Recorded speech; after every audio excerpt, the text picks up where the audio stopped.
na sobrang humble po at napakabuting tao. Iiyak na yan. Iiyak na yan. Malaking bagay ang nagawa sa akin upang mas maraming makakilala, magmahal at sumuporta sa akin. Nakikita ko po kung ang lahat ng pamilya ay magkakaroon ng ganito. Kaya Beyonce, Iha, napakapalad ninyo. Sa totoo lang, walang katapusan. Uulitin ko, saan man makarating ang buhay ninyong mag-asawa.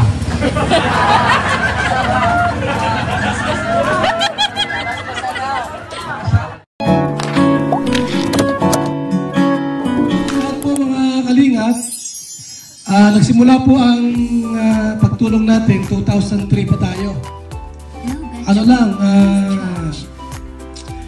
feeding program lang po. Ganun lang ang ating ginagawa sa mga bata. Minsan Jollibee. Hanggang sa dumami tayo. Nag-start po sa social media, Facebook pa lang. Hanggang sa open sa YouTube. Ganyan. Hanggang dumami tayo, maraming mga ibang lugar po nagpunta ng Daet para mag-vlog at sumama sa grupo natin. Mayroon ng bahay sarili.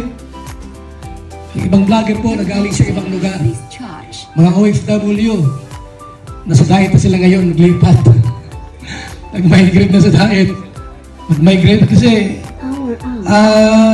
iba taga Mindanao, no, taga Bisaya, at sila po ay nasa Daet na ngayon. So, magsimula po tayo sa isang maliit na grupo lang. At ngayon po, isa na ang malaking grupo po, ang Team Kalinga. Yan. At sa ngayon po, yung ating pabahay po ay 242 na. Brown out. Ayan po, no? Hindi lamang siya sa Bicol, meron sa Mindanao, Ilocos, at Visayas. So yun po ang ating opisina po sa buong Pilipinas, office ng Team Kalinga. Meron po sa Davao del Sur, meron tayo sa Catarman, meron tayo sa Gumaga, Quezon, Naga City, Ligaw, Albay, meron tayo sa Sursugong at India. India na tayo ngayon. At si Kuya Ruben, meron tayo landing pa doon, office. Mabuhay po kayo. Kuya Bang Santos, matuwang palapakan naman po natin ang ama ng Kalinga. Nako, napakagandang balita po yan palagi para sa ating lahat. Sa ating minamahal na Beyonce and Salamat kay Kuya Alvin. At sa inyo pong lahat, magandang umaga po sa inyong lahat. Good morning! Siyempre at pagbati po natin sa ating minamahal at napakasipag na ating pong ama ng ating lalawigan. Palakpakan po natin ang ating Governor Dong Padilla. Siyempre, lugar na to. Ako po ay nagpapasalamat din sa Kalinga team, lalong-lalo na po sa ating pong kumare, kay Kumare Edna and kay Kumpare Bal Matubang. Siyempre po, congratulations po sa inyo sa napakagandang achievement po ninyo. Po natin ang ama ng lalawigan ng Camarines Norte, the one and only Governor Ricarte Dong Padilla. Palapakan po! Salamat po, Kuya Alvin. Maraming salamat. Magandang umaga po sa inyo pong lahat. Good morning. Bago po ang lahat, gusto ko pong batiin po ang ating pong alam niyo po, ang tawag ko dito, idol. Naging idol ko po siya during the time of pandemic. Dahil lagi po ako araw-araw nanonood ng kanyang vlog. Dahil naalala ko po yung akin po, nung mayor pa ho ako, meron po akong matandang frequent visitor sa munisipyo. Natukoy po ni Kuya Bal, ni Idol. Natutuwa po ako kasi ang tawag ni nanay kay Idol ay Bernador. Lola Damiana. Si Bernador. Lola Damiana. Pero mukhang Bernador naman talaga si Kuya Bal. umaga po muli. Siyempre sa family po ni Idol at siyempre kay Ma'am Edna. Ngayon ko lang po nakausap ng personal at close Sa harap mo. si Idol Rob. Luma pala dito si Alden Richard. Talaga naman nakaka-starstruck din pala. Kuya Val, siguro ganyan ka rin kagandang lalaki ng araw. Talaga naman, di ba? Talagang luma si Alden Richard. At syempre po kay Pastor Clay, kay family, muli po ang akin pong pagbati. Alam niyo po, habang nagsasalita si Dr. Love, parang gusto ko rin maiyak. Kasi sa totoo lang, isa lang po ang pumasok sa isip ko na magsimula nung nakilala ko si Idol way back pandemic time. Ang bilis po ng kanya pong pag-evolve ng kanyang mga ginagawa. Kaya sabi ko kanina, siguro wala po akong ibang pwedeng pasalamatan kung hindi ang Panginoong Diyos sa araw na ito. Sapagkat yun pong ginintuang puso na ibinigay ni Lord kay Idol, bihirang-bihira po talaga yun. Alam niyo po, kanina, dahil hindi ko na po matiis, puputok na yung pantog ko. Naglakas loob na ho ako kay Pastor Clint. Sabi ko, Pastor, pwede ba may I go out? So, pinapasok po ako sa bahay ni Beyonce. Pagpasok ko ho, lalo po akong namangha. Kasi sabi ko, nung nagsimula po kasi ako magpamilya, kami po ay tumira sa isang townhouse sa Sukat. At ako po, nang magsimula akong magpamilya, dahil ang katwiran ko po, at alam ko kung ano yung pangarap ko, pangarap din po siguro ng lahat, lalong-lalo na kapag ikaw ay nagpamilya, kasi ang hirap po nang wala kang kasiguruhan. Dahil siyempre, ang buhay naman natin, hindi naman natin hawak. Anytime, pwede tayong umalis. Kaya sa akin, sabi ko, dapat ang nagpapamilya ay ang laging iisipin, magkaroon ng sariling tahanan ng kanyang pamilya. Nang sa ganun po, kung ano't anong mangyari, hindi naman po madi-displace yung kanyang mahal sa buhay. Ngayon po, yung pong nakita ko na ginagawa po ni Idol Val ngayon, alam niyo po ba, si Beyonce, alam mo po ba na pwede kong sabihin, you are very lucky among 1 in a million dito po sa probinsya natin na talaga pong nangangarap magkaroon. Siguro po kahit simpleng bahay, pero nakita ko nga po yung bahay. Sabi ko, ito yung pangarap. Alam ko, ito yung pinaka-dream home or dream house ng karamihang mga Pilipino. Kaya para sa akin, siguro ang may a-advise ko, lalong-lalo na kay Beyonce at sa pamilya niya, alam niyo po, sa katulad po ni Idol, masarap pong tumulong. Alam niyo po yung pakiramdam na ikaw ay tumutulong, pero ang sarap pong pakiramdaman na yung tinutulungan mo ay tinutulungan niya ang kanyang sarili. Tama! Sana po, lalong-lalo na, ano po yung mga natutulungan ni Idol. Ang advice ko lang, huwag kayong tumigil. In fact, alam niyo po, naikot ko po itong buong probinsya natin.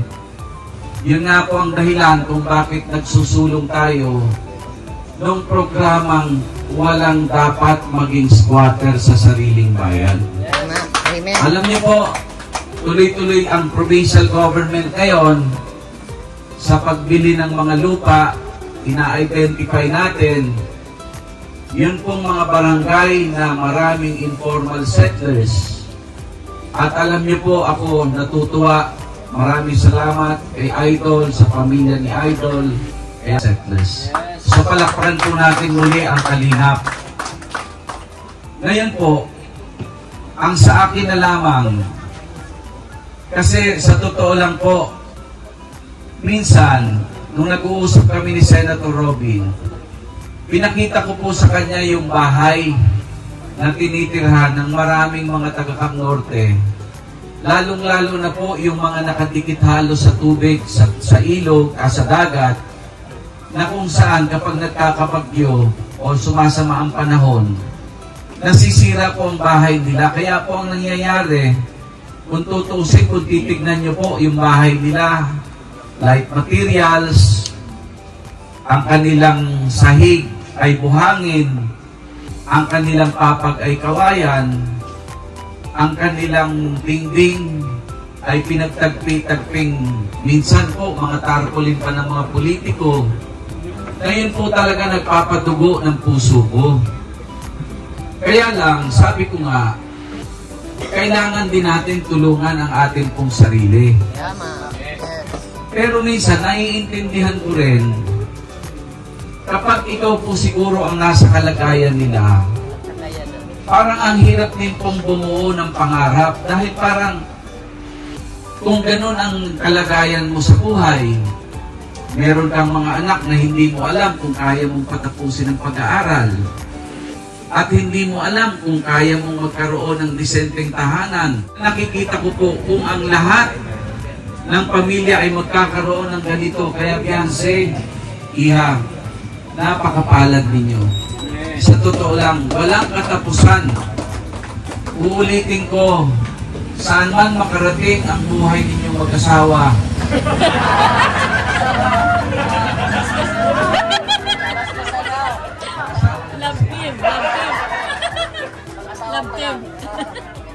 Mag-aasawa pa lang.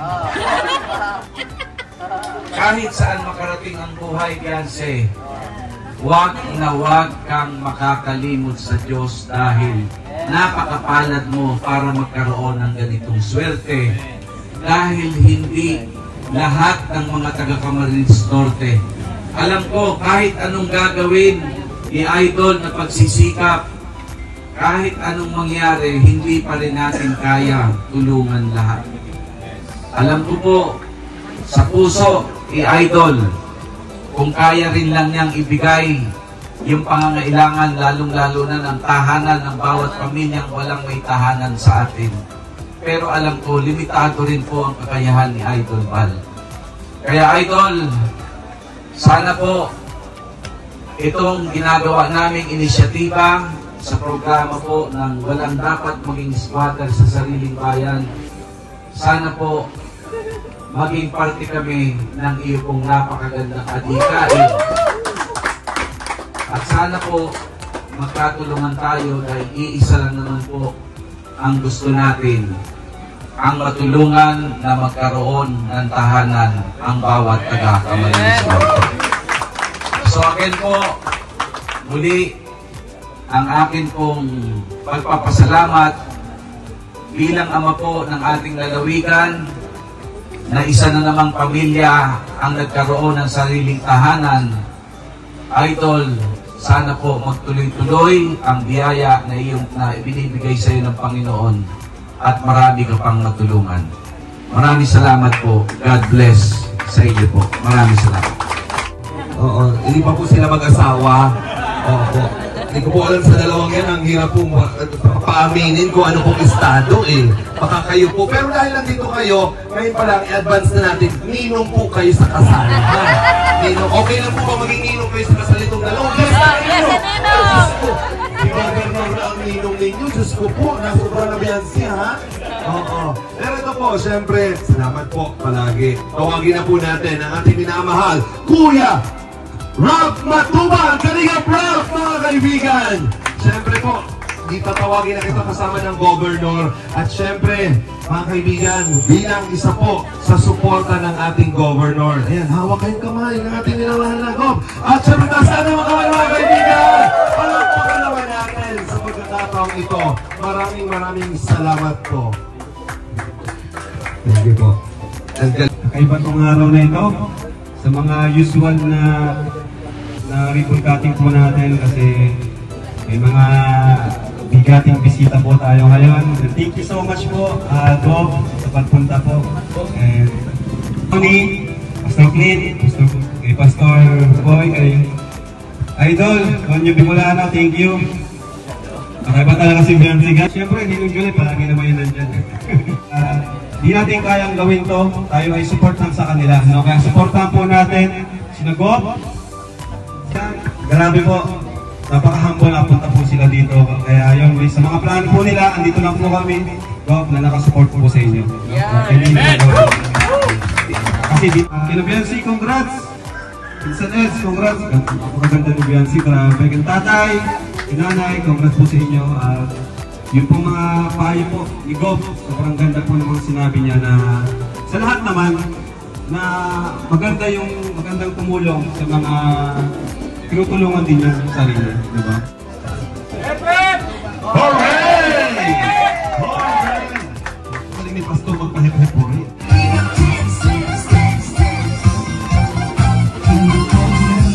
Ang laging hanap-hanap, tumutulong sa kapwa. Walang palakpakan dyan, everybody! Dance, dance, dance!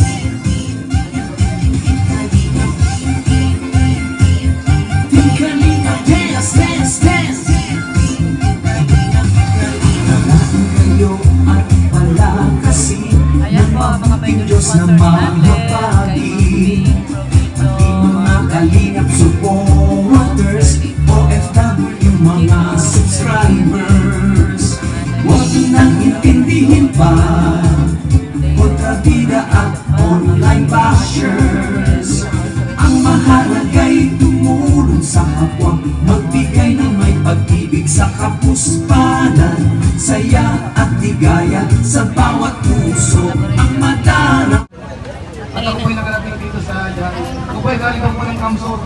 Kaso ngayon po, sa kabayan natin. Pero ako sa po sana, nakabanggitin sa ating mga viewers. Ako nung pinapagpunin si Bob sa mga officials po. Maraming salamat po sa inyong pag-attend po dito sa ribbon cutting. Amen. Ayan po. Tawagin po natin si Sir Clint Saniel. Palakpakan, Pastor. Sa aklat ng Mateo, chapter 7, verses 24 hanggang 27. Sa wikang Tagalog po, babasahin ko, kaya't ang bawat nakikinig at nagsasagawa ng mga salita kung ito ay maitutulad sa isang taong matalino na nagtayo ng kanyang bahay na ang pundasyon ay bato. Umulan ng malakas, bumaha, at binayo ng malakas na hangin ang bahay na iyon, ngunit hindi nagiba sapagkat nakatayo iyon sa bato.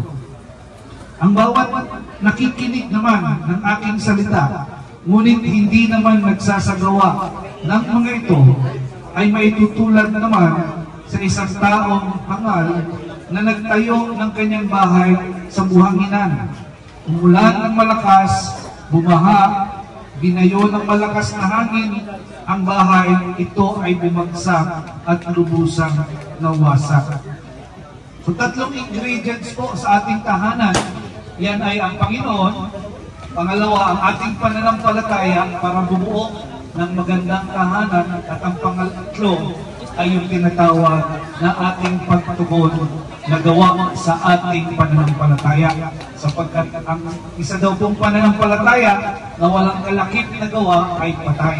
I would like to invite you to let us pray that we accept or we allow the Lord to enter into our life, pumasok sa buhay natin at makialam sapagkat ang Diyos po walang gustong gawin sa atin kundi pagyamanin tayo. Ito po ang ating panalangin. Panginoong Diyos, pwede po tayong sumunod, lakasan po natin. Panginoong Diyos, kinikilala kita bilang Diyos na makapangyarihan at mabait. Kinikilala ko rin ang aking sarili bilang makasalanan, subalit naghahangad na maging instrumento ng kabutihan. Patawarin mo ako sa aking mga nagawang kasalanan. At ikaw ay pumasok sa buhay ko. Gamitin mo ako upang maging instrumento ng pagbabago sa aming probinsya. Hayaan mo po na kung dumating ang araw na ako ay patagpuin at bawian mo na ng buhay, alalahanin mo po ako sa iyong kaharian at paglaanan mo ako ng matitirhan. Salamat po, Ama, sa iyong kapurihan at ang lahat ng biyaya ay sumaating lahat. Ito ang aming dalangin, Ama. Hinihiling namin sa pangalan ng Ama, Anak, at ang Espiritu Santo. Sa pangalan ni Jesucristo, lahat mo'y sumagot ng Amen.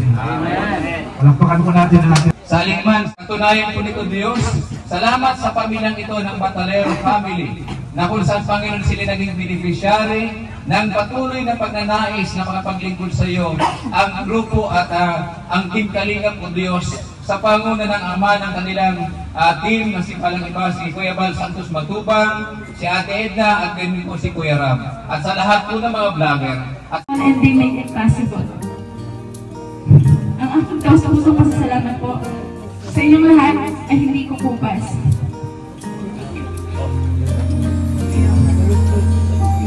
As I mentioned, during my 70th birthday, I just have a simple dream. Not for me, but for my family. Yung magkaroon ng kahit maliit lang na bahay at makalis na po dun sa tabing dagat. Pero nilayo na po niya kami doon sa tabing dagat. And binigyan niya po kami ng isang magandang 2-story house na napakalaki po para sa pamilya ko. Bukod pa po sa mga blessings na continuously ang pagdating, buhos na buhos po talaga. Kaya po, taos-puso ang pasasalamat ko talaga, unang-una po kay Lord. I also want to take this opportunity to say thank you all to all the people, supporters, and sponsors who makes my dreams come true and made it possible. Kuya Bal po, na para po sa akin, talaga ay superhero ng mga kagaya namin less fortunate at Ama ng Kalingap. Sobrang salamat po dahil sa programa nyo. Kagaya nito ay marami po kayong natutulungan. Nagbabago ang buhay at nagkakaroon ng pag-asa para patuloy na lumaban sa lahat ng mga hirap sa buhay. Kay Tita Edna, ang ina ng Team Kalingap na andyan palagi at umaalalay sa Ama ng Kalingap at sa aming mga angels. Thank you po, Tita Edna. Kay Kuya Patrick po na nag-recommend po sa akin kay Doc. Thank you po, Kuya Patrick. At kay Dr. Love po na nakascout sa akin at nag-refer po sa akin kay Kuya Love.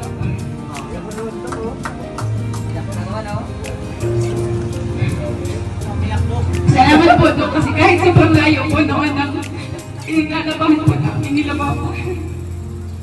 Talagang pinapuntahan niyo pa po kami para po magpapag po yung tulong ninyo. Thank you po, Dr. Love. Malaking tulong po ang nagawa at ginawa upang maging ganda po ngayon ang buhay ko at ang aking pamilya. Kaya sobra po ang pasasalamat ko sa inyo, Dok. Kung wala po kayo, wala po ako sa Kalingap sa inyo pong dalawa ni Kuya Patrick. Thank you so much po, Dok. Kay Kuya Ram and Ate Jack po, na sobrang humble po at napakabuting tao. Iiyak na yan. Iiyak na yan. Malaking bagay ang nagawa sa akin upang mas maraming makakilala, magmahal at sumuporta sa akin. At nakapunta po ako sa iba't ibang lugar, bansa. At manalo pong opportunity ang dumating po sa akin.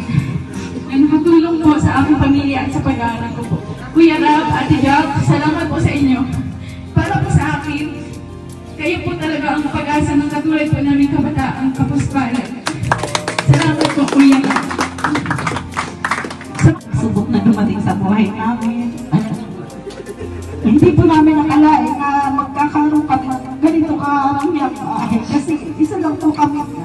po akong labanderan noon. Tapos naisip ko yung asawa ko. Maraming salamat po kay Kuya Bal.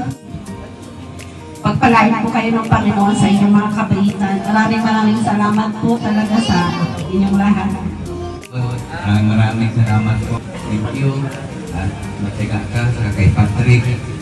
Maraming salamat po. Sa car surprise po, ayan, meron pong na-receive na grocery, money bouquet, si Biancy, at ang ating 8, 7, 6, 5, 4, 3, 2, 1! Congratulations, Biancy and family! Welcome to your new home! Sisilipin na natin ang bagong bahay. Pasok na po tayo na mga kaibigan. Congratulations! At iba fireworks tayo. Pagpray ang pagkain. Pagpray ang pagkain. Pagpray ng pagkain para diretso na. Okay, Morelos. Okay, pwede po magpa-stop natin yung music.